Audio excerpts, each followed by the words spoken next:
Durante esta investigación, estaré manteniendo, al menos intentaré ser imparcial con respecto al manga. Aunque en realidad es de mis mangas favoritos, está en mi top 3 sin duda. La historia, aunque buena en general, tiene altas y bajas en los 41 volúmenes del manga del maestro Kentaro Miura, quien tristemente no pudo terminar su obra por completo, así que aunque estaremos revisando de forma general el manga, realmente intentaremos entrar más en la cosmovisión de Miura, a simplemente describir cómo funciona su mundo.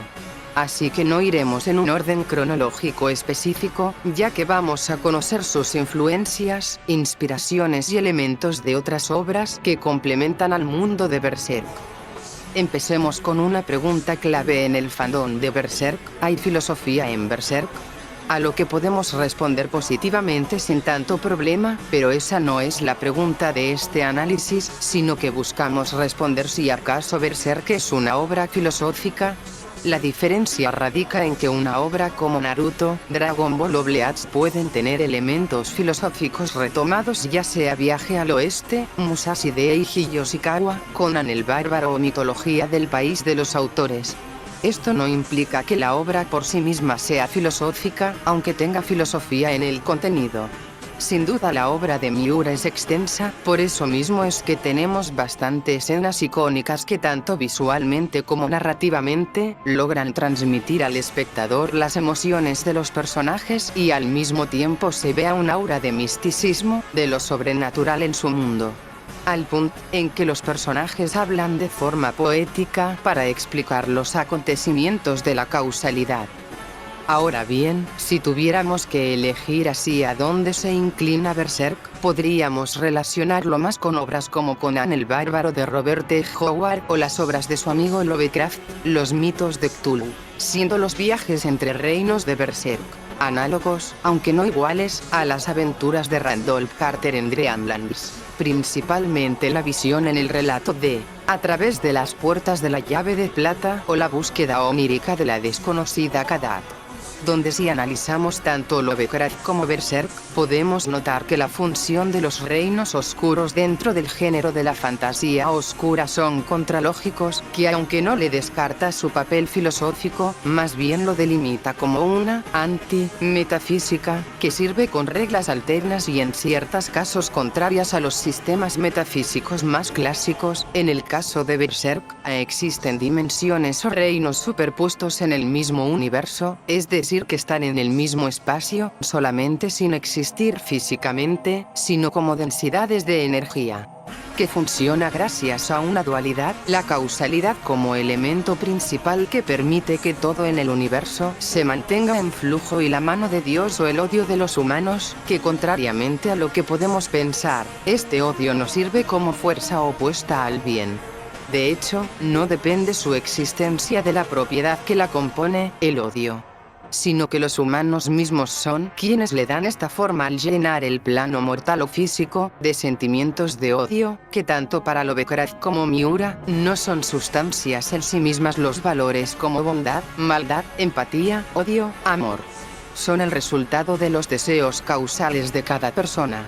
No es una clase de fuerza que determina tu destino, sino el destino mismo que al mancharse del odio humano toma esta forma.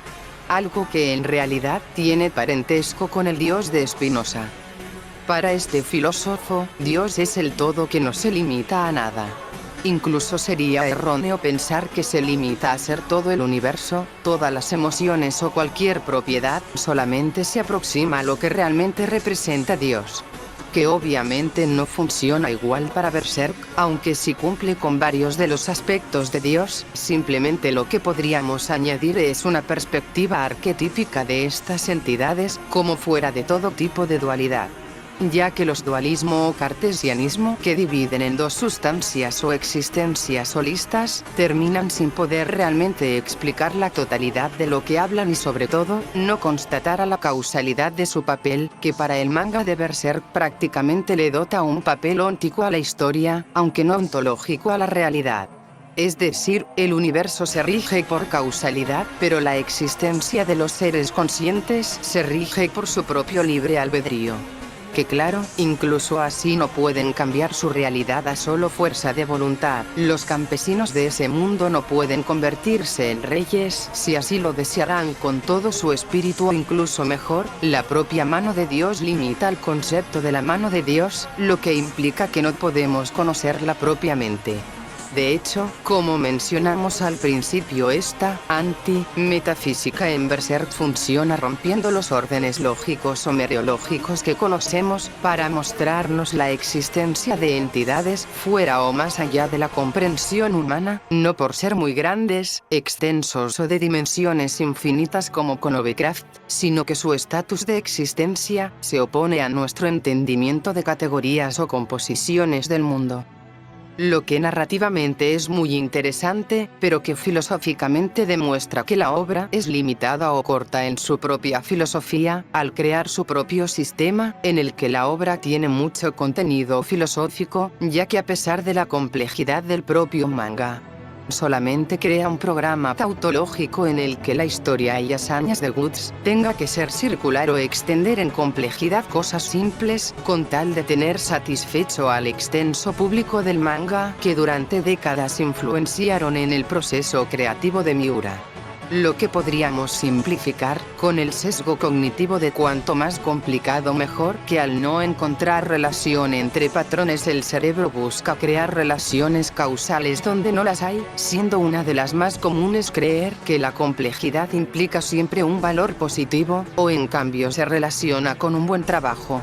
Mientras que a Berserk, por más compleja o extensa que sea la obra en cuanto a filosofía, realmente no puede ser considerada como una obra filosófica, solo por ser compleja, y esto último en cierto grado, porque en general, la obra es sencilla de entender para casi cualquier público, que solo como argumento a favor de esto señalo que Berserk sea de los mangas con fanbase más antiguas, y que ha llegado a generaciones distintas, que aún así pueden entender casi igual o interpretar de forma similar la obra que personas con 10 años más de edad de otros países o continentes. Que, en realidad esto no desmerita el valor de Berserk, sino que más bien intenta resignificar el esfuerzo de Miura a lo que realmente trabajó, que fue su manga tanto en historia y dibujo, más allá de cuánto pueda hacerlos reflexionar sobre sí mismos o la vida a los espectadores, cosa que logró sin duda alguna. Si no, este video no existiría, pero el hecho de que nosotros como espectadores nos veamos reflejados en la lucha del personaje para mejorar, es una decisión personal y no del manga o Miura.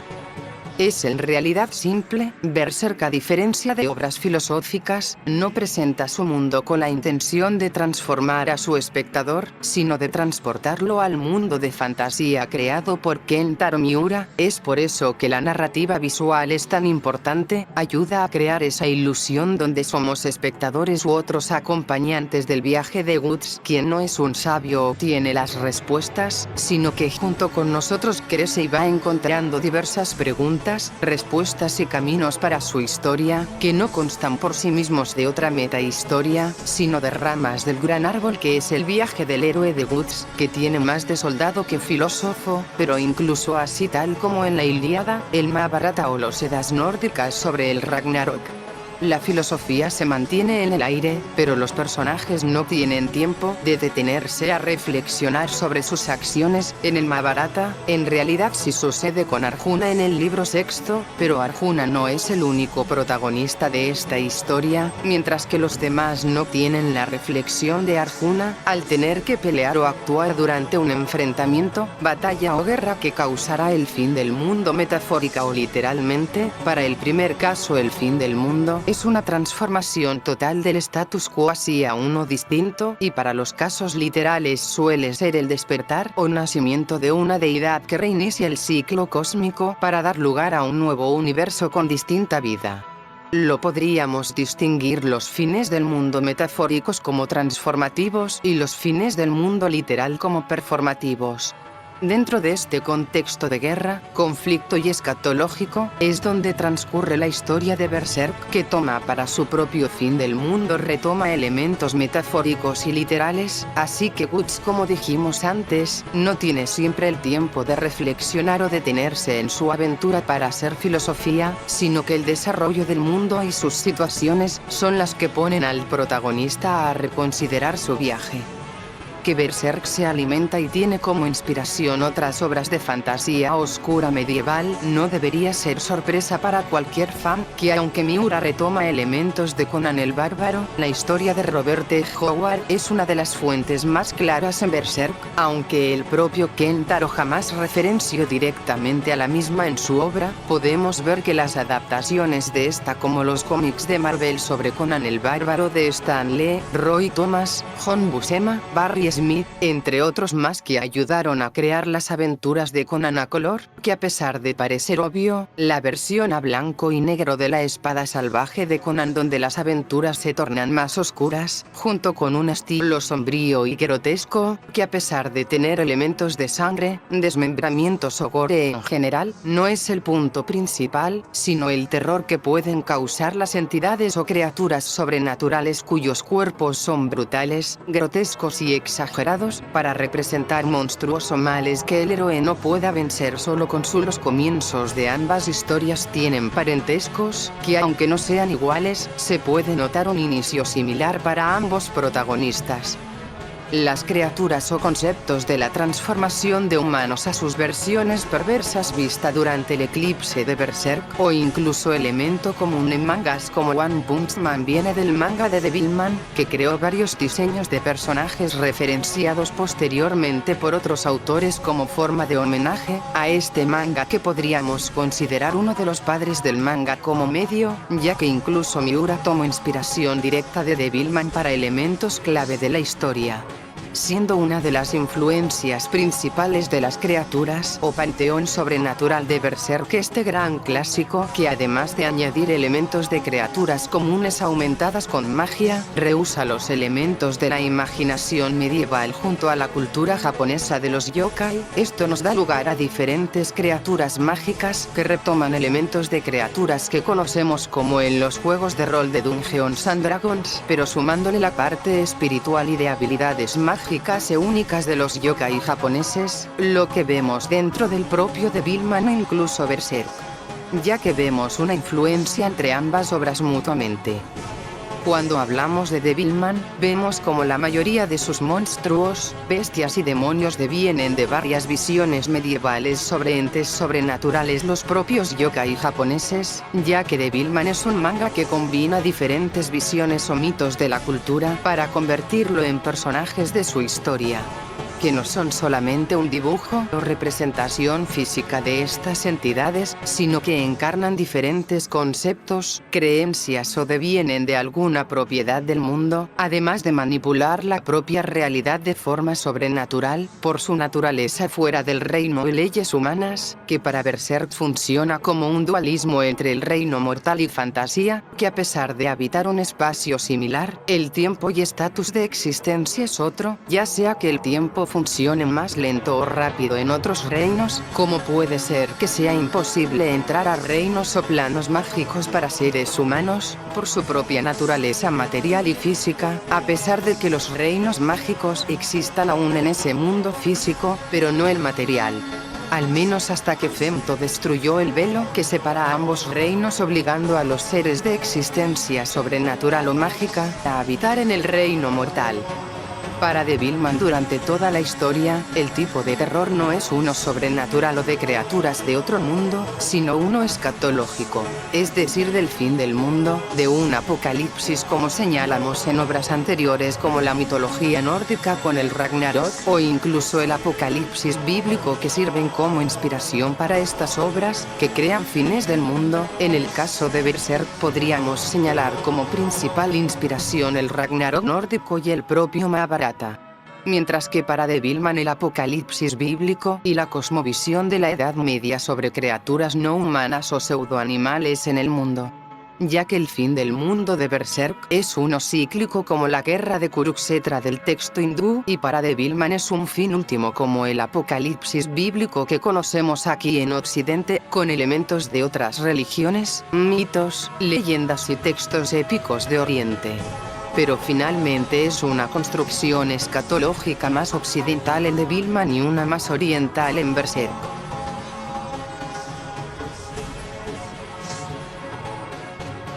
En primer lugar y como base del mundo tenemos el mundo físico, corpóreo, donde vivimos los humanos, con terreno, civilización, guerra, etc. Aquí es donde se desarrolla la historia, existen los diversos reinos que vemos a lo largo del manga, y donde suceden la mayoría de batallas, al menos las no relacionadas a entidades o poderes mágicos / sobrenaturales. El universo de Berserk se estructura como una cosmogonía de planos superpuestos que pueden interpretarse a través de un lente filosófico similar al modelo platónico de la realidad, una tricotomía entre el mundo físico, cuerpo, el mundo astral o espiritual, alma, y el mundo de las ideas, espíritu. Esta estructura no es solo cosmológica, sino también existencial y epistemológica, es decir, afecta tanto a la forma del mundo como a la manera en que los seres lo conocen y lo habitan. La relación entre estos mundos no es de superioridad esencial, sino de influencia causal y acceso epistémico. El mundo físico no puede alterar directamente al mundo astral ni al mundo de las ideas, pero sí es determinado por ellos. El mundo astral intermedia entre lo corpóreo y lo esencial, haciendo que los símbolos, la magia, las emociones y los dioses afecten la materia. El mundo de las ideas estructura el destino, impone las reglas del cosmos, aunque no puede ser conocido directamente más que a través de experiencias extremas o revelaciones metafísicas. Este modelo se parece a un árbol invertido, en el que la raíz, el mundo de las ideas, determina los nutrientes, el astral, que fluyen hacia el fruto, el mundo físico. Así, cuando Guts lucha contra los apóstoles, no enfrenta enemigos comunes, sino a estructuras causales determinadas desde el alma del mundo mismo. El alma del mundo se representa con estos personajes que encarnan en cierto modo estas ideas platónicas o arquetípicas, desde lecturas más junguianas. Una de las ideas más profundas de Berserk es que el mundo se forma a partir de las creencias, miedos y sufrimientos de los seres conscientes. En ese sentido, no solo el alma crea magia, sino que la desesperación humana misma crea dioses. La mano de Dios, los apóstoles y el propio Zento son encarnaciones de conceptos surgidos del deseo y del trauma, nacidos en lo más profundo del inconsciente colectivo. Aquí las ideas crean la realidad y no al revés.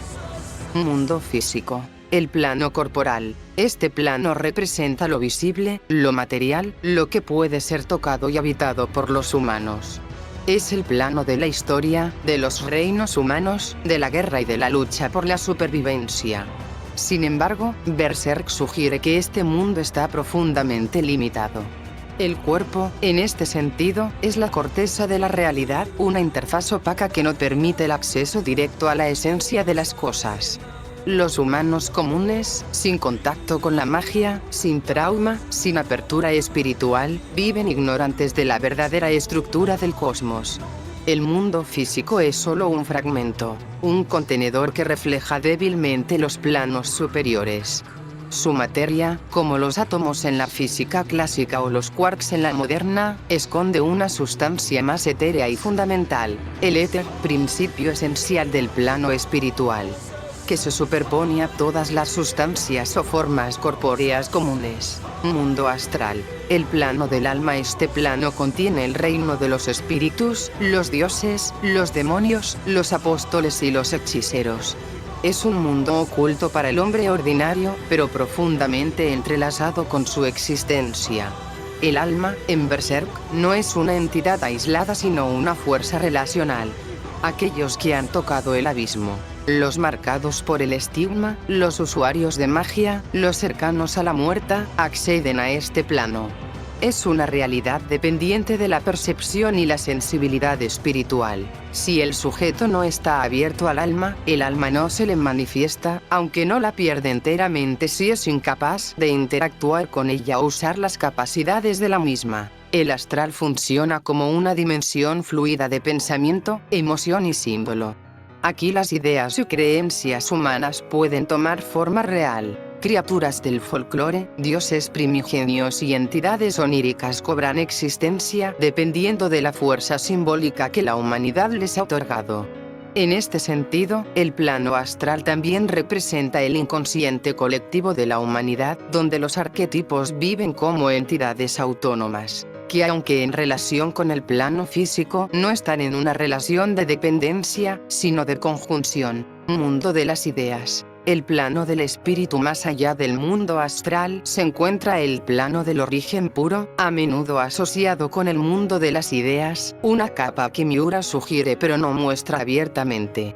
En este nivel, habita la idea o Cevil, la idea del mal, una entidad que nació del sufrimiento humano y que representa la cristalización metafísica de los deseos, traumas y explicaciones trascendentales que la humanidad necesita para dotar de sentido al dolor. Este plano no está compuesto de forma, materia o espíritu en el sentido común. Es el plano de la esencia, donde las estructuras del mundo son decididas, no por seres individuales, sino por la suma de sus conciencias. Lo que Platón llamaría las ideas puras, aquí se manifiestan como estructuras absolutas que definen la dirección del destino y la causalidad. Es también el nivel donde reside la verdad estructural del mundo. Quien llega a este plano es el villano conocido como Griffith, que cuando se convierte en Femto ya no vive como individuo, sino como una expresión de una voluntad superior, la voluntad de la causalidad, del mal, o del propio universo. La mano de Dios son la forma de diversas ideas, conceptos y miedos de los seres humanos en su totalidad, más allá de leyendas, seres de fantasía o similar, son ideas mismas que no dependen de ningún humano en cuestión, sino que son el resultado del conjunto total del inconsciente humano, en donde las ideas de conflicto, guerra y violencia son las que más penetran el inconsciente de las ideas. O en palabras del juez Holden de Meridiano de Sangre, ¿qué mejor ratificación podría existir de la valía de un hombre? Este realce del juego a su estado supremo no admite discusión alguna respecto de la idea de destino. La elección de un hombre sobre otro es una preferencia absoluta e irrevocable, y es bien tonto quien crea que una decisión de ese calibre carece de autoridad o de significado. En los juegos donde lo que se apuesta es la aniquilación del vencido, las decisiones están muy claras. El hombre que tiene en su mano tal disposición de naipes, queda por ello mismo excluido de la existencia. Esta y no otra es la naturaleza de la guerra, cuya apuesta es a un tiempo el juego y la supremacía y la justificación. Vista así, la guerra es la forma más pura de adivinación. Es poner a prueba la voluntad de uno y la voluntad de otro dentro de esa voluntad más amplia que, por el hecho de vincularlos a ambos, se ve obligada a elegir. La guerra es el juego definitivo, porque a la postre la guerra es un forzar la unidad de la existencia. La guerra es Dios. McCarthy, 1984, página 248. Aunque antes de analizar filosóficamente a los miembros de la mano de Dios, es más que necesario recalcar sus similitudes y diferencias con los cenobitas de la saga El Riser, de los cuales sin duda están inspirados miembros de la mano de Dios. El primer parentesco, que es obvio para quienes sean fans de la saga El Riser y Berserk, es entre los Behelit y la caja de Le Marchand. Como sabemos, el Behelit es un objeto místico con forma de huevo, con una cara humana deformada, que actúa como llave de invocación para la mano de Dios, permitiendo así el sacrificio y la trascendencia a un plano espiritual superior a cambio de una ofrenda de sangre. El Behelit responde al destino. Se activa cuando su portador alcanza un punto de desesperación existencial total. Cuando es capaz de separarse de sus cualidades humanas y pasar a algo demoníaco, en el sentido de ser más que el hombre, no demoníaco en un sentido sacro. Mientras que la caja creada por el artesano Philippe Le Marchand es un cubo mecánico que funciona como un portal hacia otra dimensión, la de los cenobitas. Ambos objetos, tal como la caja de Pandora, son objetos que tienen la capacidad de desatar el poder y traer al mundo material a entes espirituales que se alimentan del sufrimiento y dolor como combustible para su poder. Tratan al dolor como forma de trascendencia o liberación a planos espirituales superiores, que resuena con las prácticas de los Thugs, que en adoración a la diosa Kali, encarnación de la energía femenina de Shiva, cometieron diversos crímenes y sacrificios en honor a su diosa bajo una premisa similar del dolor como forma de trascendencia. Esto último lo señalo, ya que Berserk tiene diversas inspiraciones en otras obras y personajes o grupos reales que forman parte de la cosmovisión de Berserk, que sin duda alguna no le es indiferente la cultura hinduista. En general, los apóstoles de Berserk toman inspiración de la raza cenobita, la cual tiene de forma similar a la mano de Dios control y manipulación de aspectos de la realidad misma, que son capaces de deformar por mera voluntad y que se alimentan del dolor para tener formas en el mundo mundano, aunque a diferencia de Hellraiser, aquí es donde entra el papel de Griffith y Femto en destruir el velo que separa el mundo material del espiritual, lo que ya sabemos dio la creación a fantasía, la combinación de dos de los planos de los que hablé anteriormente en uno solo. Esto trae de forma física a los entes del mundo espiritual que antes eran invisibles para los humanos alejados de la cosmovisión mágica, son ahora tan reales como el agua, la madera o cualquier elemento de la naturaleza. Los seres mágicos como elfos o hadas son tan comunes como caballos y lobos, lo que no le quita a los seres mágicos sus propiedades metafísicas, sino que las empalma con las físicas o materiales.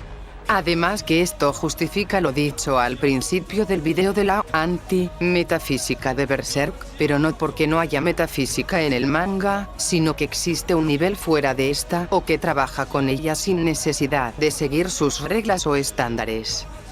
Y con eso acabo el análisis a la cosmovisión de Berserk, ya que solamente quería tocar aspectos generales de la obra y después analizar a los personajes en sí, pero con un manga con tanto tiempo de existencia como Berserk vi necesario antes un video que explicará cómo funciona o de dónde viene la magia y sistema de poder en esta obra, ya que sabemos que en esta comunidad se suele utilizar la inspiración o influencia como similar a que un personaje o obra escalen de otra, solamente por una referencia, inspiración o guiño. Y siendo Berserk una obra que toma influencia, inspiración y elementos de muchísimos otros medios, tuve que hablar de los más llamativos o importantes, pero sin duda no los únicos al haber muchos elementos de la cultura humana en general durante los 40 volúmenes del manga, que además de ser un trabajo extenso como pocos y que ya se ha hecho, me reduciré a recomendarle ver el canal de filosofía de Rafael Robles Loro y su serie analizando Berserk y la filosofía. Adiós y gracias humanos, me despido deseándoles suerte y buena salud.